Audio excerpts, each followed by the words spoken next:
আসসালামু আলাইকুম ওয়ারাহমাতুল্লাহি ওয়া বারাকাতুহু। মৃত্যুর জন্য আমাদের সৃষ্টি হয়নি। আজ এই সম্পর্কে জানবো ইনশাআল্লাহ তাআলা। আল্লাহ যদি কেবল জীবনের জন্য আমাদের সৃষ্টি করতেন, তাহলে মৃত্যু বলতে কোনো কিছু থাকতো না।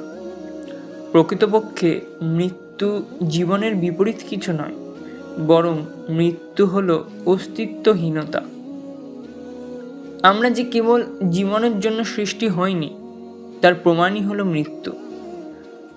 আমার আত্মা ভিন্ন কোথাও থেকে আগত, আমি এ ব্যাপারে নিশ্চিত। তাই অবশেষে সেখানেই আমার যাত্রা সমাপ্ত করব বলে ঠিক করেছি। মৃত্যু শূন্যতার জগতে প্রবেশের নাম নয়, বরং মৃত্যু হলো চিরন্তন জগতে নতুন করে জন্ম নেওয়ার দরজা মাত্র।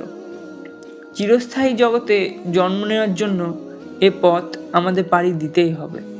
চোখ মেলে তাকিয়ে যেমন আমরা ঘুম থেকে জেগে উঠি, তেমনি মৃত্যুর মাধ্যমে আমরা নতুন জগতের জন্য জেগে উঠি। রবীন্দ্রনাথ ঠাকুর এ প্রসঙ্গে চমৎকারভাবে বলেছেন, মৃত্যু মানে আলো নিভে যাওয়া নয়, বরং মৃত্যু হলো আলো নিভিয়ে দেওয়া, কেননা ভোর চলে এসেছে।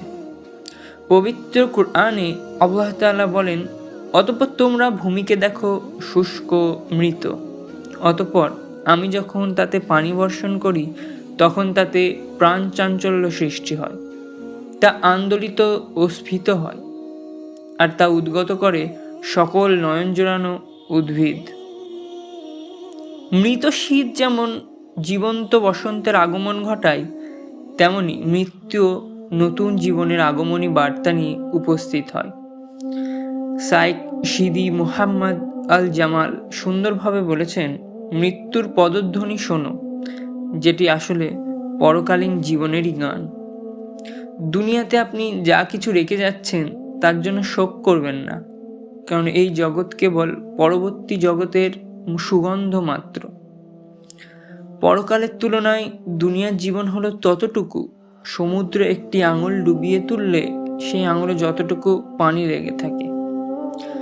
মুমিনের জন্য মৃত্যু হলো ঘরে ফেরার আনন্দ উদযাপন। আল্লাহর স্মরণকে সাথে নিয়ে মৃত্যুবরণ করলে আল্লাহ ও আমাদের মধ্যকার পর্দা সরে যায় এবং আমরা আল্লাহর চেহারা ও সৌন্দর্য অবলোকনের সুযোগ পাই। মুমিনের কাছে মৃত্যু অপরিচিত কিছু নয়, কারণ আমরা অপরিচিত কোথাও যাচ্ছি না, বরং আমরা আমাদের আদি উৎসের কাছে ফিরে যাচ্ছি। নিশ্চয়ই আমরা আল্লাহর জন্য এবং আমরা সবাই তারই সান্নিধ্যে ফিরে যাব। আমরা যখন আল্লাহর ইচ্ছার কাছে আত্মসমর্পণ করতে সক্ষম হই, তখন আমাদের মৃত্যুর মানে দাঁড়ায় চূড়ান্ত স্বাধীনতা। মুমিনের মৃত্যু তো হলো প্রবৃত্তের খাঁচা ভেঙে চিরমুক্তি লাভের অপর নাম। মৃত্যুর মাধ্যমে রূহ ডানা মেলে উড়ে যায় তার প্রভুর কাছে। মৃত্যু সমাপ্তি নয়, বরং চিরকালীন জীবনের শুরু মাত্র।